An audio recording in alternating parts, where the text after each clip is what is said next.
Hi everyone, and welcome to FYI, where we will be exploring the digital landscape with experts. For today's episode about digital addiction, I, Daniel, will be your host. And together with me, I have Dr. Chrisjit Xavier. He is a medical practitioner and educator by profession. He has been a founding member of the DWI, and he has been an excellent resource person who has compiled a lot of workshops related to digital addiction in the past few years. His fields of research include behavioral science and mental health. So it's nice having you on the show, Chrisjit. Yeah. How do you feel? Yeah, it's nice to be here.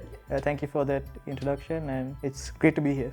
So, when it comes to digital addiction, the problem that we see in the world right now is that the conversation around digital addiction is very subjective. There is no clear guidelines as to what constitutes digital addiction. So, Dr. Chrisjit, what do you think in medical terms about digital addiction?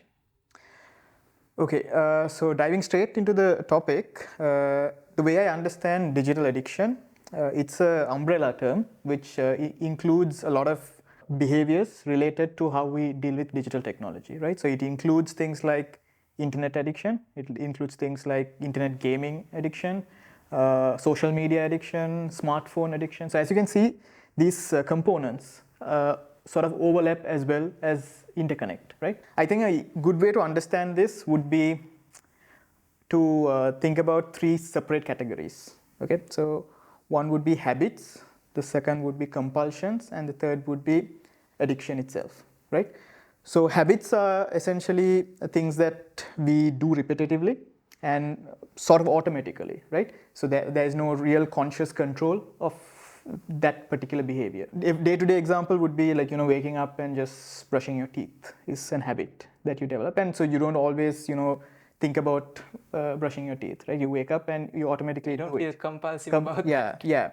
But when it comes to like use of digital devices, a good example would be, waking up in the morning and taking and looking at your phone, right? So that's something that becomes habitual.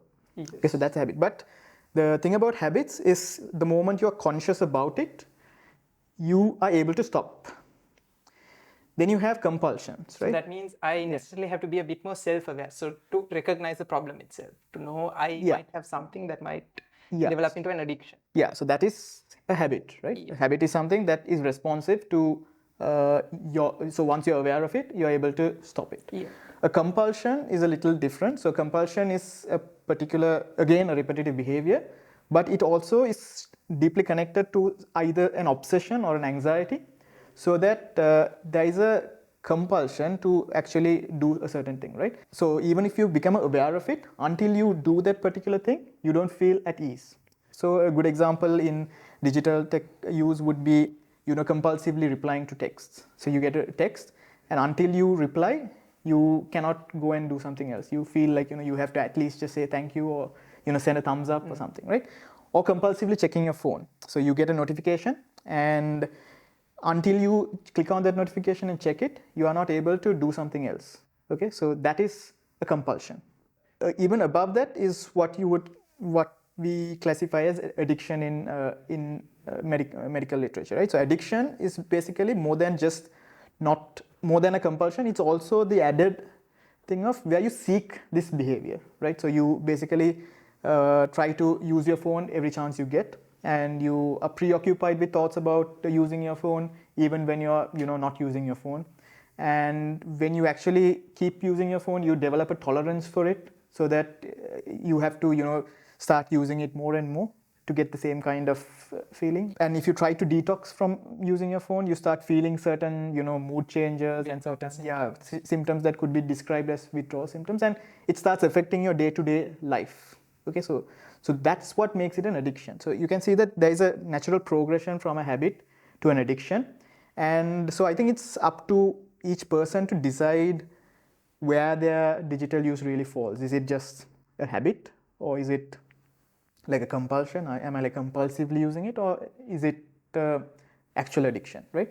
But regardless of where your digital use falls within these three categories, I think it's wise of us to pay attention to our digital use, because all these three still kind of form the same biochemical mechanism in our brains, right? It sort of flows from the same biochemistry in our brains.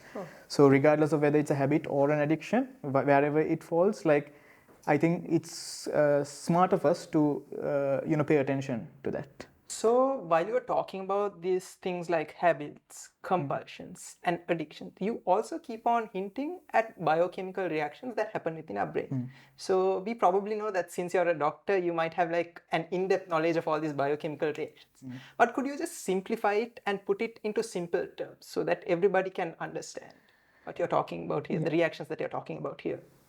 Okay, so I think to understand what's really happening when we talk about digital addiction, or even if it's a habit or compulsion, we need to understand this the reward system or the reward cycle in our brains. It's basically a bunch of brain structures as well as neurochemical pathways which are useful in informing certain memories and also reinforcing behavior, especially behavior that is reinforcing behavior, you're referring to forming habits, right?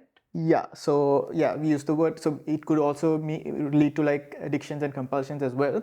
But the idea is that it reinforces certain behavior which is important for our survival. So it could even include things like, the food we eat, like even things like sex, things like, forming social interactions, all of these kind of behaviors which are beneficial for our survival, these behaviors are reinforced through this reward cycle, right?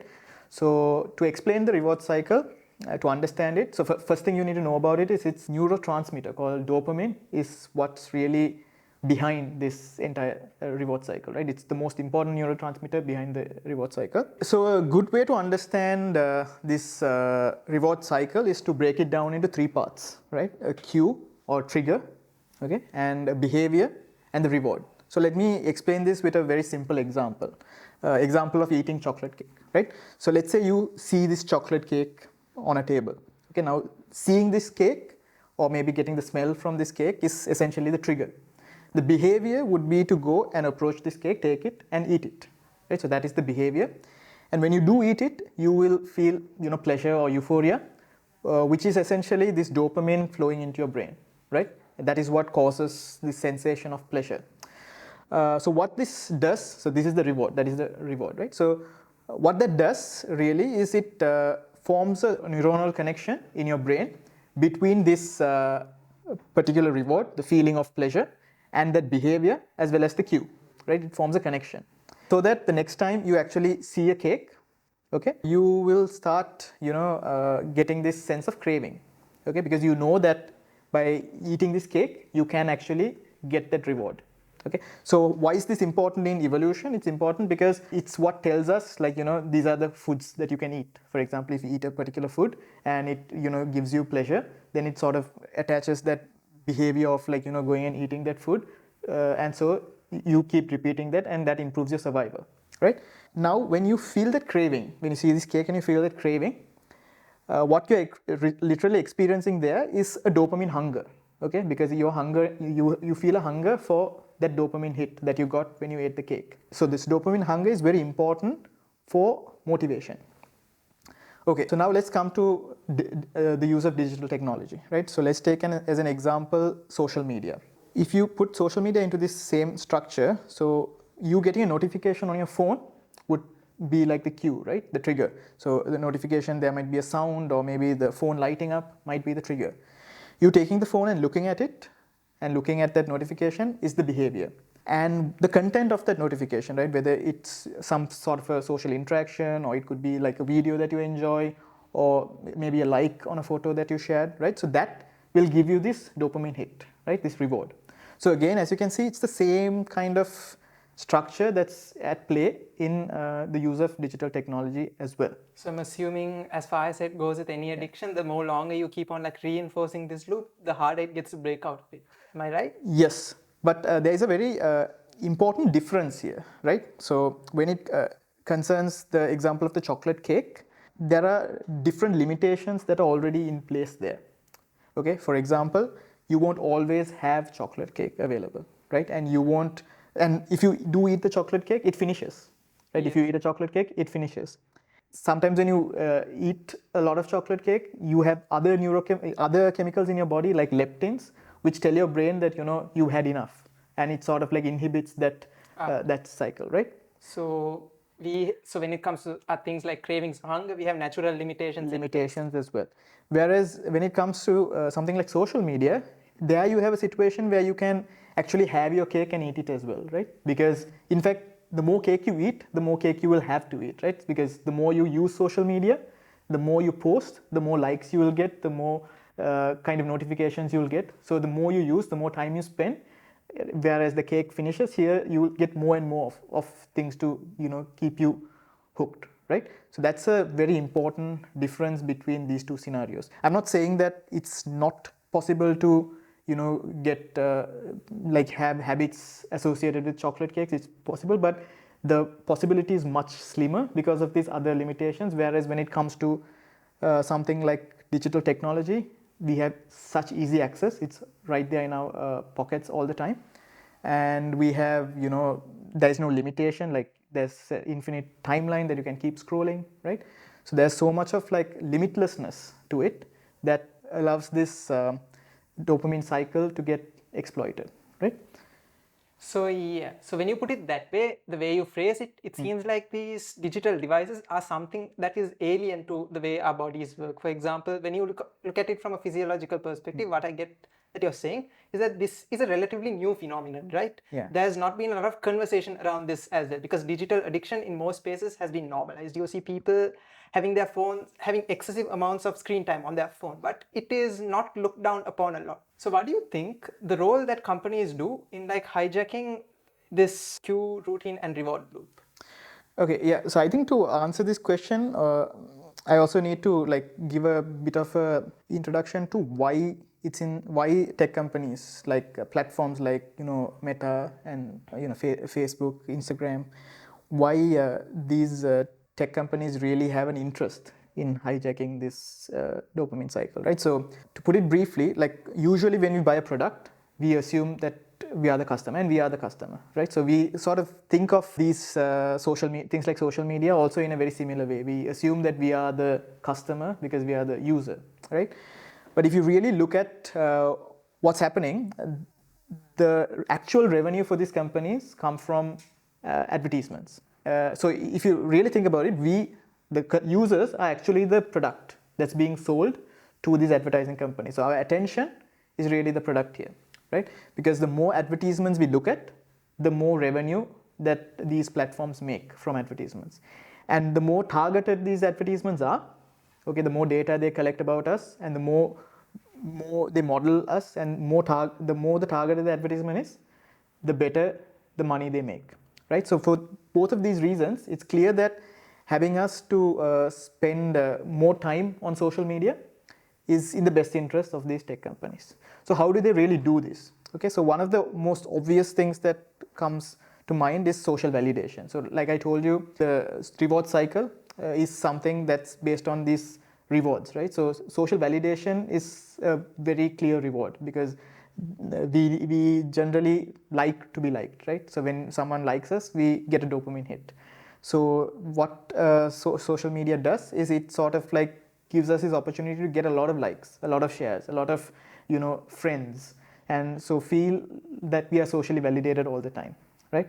So that is one way that they keep us spending more time online. A sinister example would be the variable reward schedule, right? So variable reward schedule is basically something that social media companies have adapted from casinos, where you have these slot machines that give you different possibilities of winning. Like you might either win or you might not win. So every time you pull that, there is this anticipation, this element of anticipation. So what they've found out is when it concerns this dopamine cycle, this anticipation itself can increase how sensitive we are to that dopamine, right? The moment of anticipation. So that has been used in social media apps, like in TikTok, for example. When you keep scrolling, every time you scroll, like the next video that you get might be something you enjoy or might not be something you enjoy, but there's an anticipatory element to it. So we get our dopamine from the anticipatory element. Even though it's not, even though the video does not give us a reward, we still get that dopamine hit. We will still get it, right? And so for that, they have to vary the possibility of there being something we like there. So as long as that's varying consistently, we will keep on spending more time, right? So that's another sinister. And there's a lot of examples like this that you could probably find more details on. The reality is tech companies do use these things to exploit our attention and make money. That's a reality we have to deal with. The way that you put it sounds very dystopian about how they take like use of our base instincts as humans, like the need to be validated by others. Yeah. So what do you think would be the ways that we as just a general citizen fight against these sort of problems that these corporations are causing? Yeah. So I think, so up to now in this interview, I think most of the things that I have shared would probably like leave us quite in a depressed state about the state of affairs, right? Technical information that you were talking about. Yeah. So basically, it's like we are sort of helpless in this situation because it's like our human brain against like these computers that have like so much more like processing power than our brains. So that's what we are really up against when it comes to this technology. But in terms of solution, I don't think I have anything expert per se to say. But there are like day-to-day things that I've learned also by talking to people and from my day-to-day experiences. Some of them which I've adapted as well, which I think might be a good idea. But I think the first step should be to talk about it, right? To admit that there is this problem, okay? To learn about this problem and to talk openly about it. And also to evaluate, for each person to evaluate themselves and see, whether my use of digital technology, is it a habitual use? Or are there like elements of compulsion? Are there elements of addiction, right? Am I seeking, is there a seeking behavior? Do I feel, symptoms of withdrawal when I stop using social? So I think a good practice would be to, have an occasional detox, like where at least that's something that I do, where, cut myself off from some of these social media apps, so that I have this period of detoxing from digital. But it's not something that I would recommend for everyone, but it works for some people. Another thing would be maybe people who have the power to lobby for legislation against some of these exploitative behaviors. So I don't know how practical that is in a Sri Lankan context, but maybe on a global context, I think there might be a possibility for the future. Well, if I'm not wrong, I think maybe, this is just my personal opinion, maybe when it comes to things like cigarettes, you have warnings on the packets itself that it causes addiction. But when we think of digital addiction, which is, the way you put it sounds way more dystopian and sinister, maybe corporations, we should also lobby for corporations to provide things like, for example, when you're using an app, if you've been like using it for too long, maybe send a notification saying you've been on your phone for 30 minutes and maybe it's time to take a break, maybe small nudges like that. Right. Yeah, I think things like that are things that we can lobby for. And I'm open to suggestions as well. I'm always on the lookout for different ways to cope with this, with how we deal with digital addiction. But I'm always open for different things that have worked for different people. So I think having the conversation going and keeping an open conversation about this topic is very important, because it's not a problem that's going to go away. Our lives are like deeply connected with digital technology. So we really need to like figure out how we are going to deal with this problem going forward. I think what the DWI team is doing here is also a good thing, because I personally believe that the things that you talk about, the technical aspects of addiction, not a lot of people know about. Sometimes people are not aware that the digital addiction is like causing them negative consequences in their life itself. With that being said, I hope everybody learned a lot from this interesting interview with Dr. Krisjit. I would like to thank the DWI team and production team for bringing together Dr. Krisjit for this wonderful interview, and I would also like to thank him for taking time out of his schedule in order to make this happen. If you want to learn more about digital addiction, feel free to visit the resources at the dwi.org.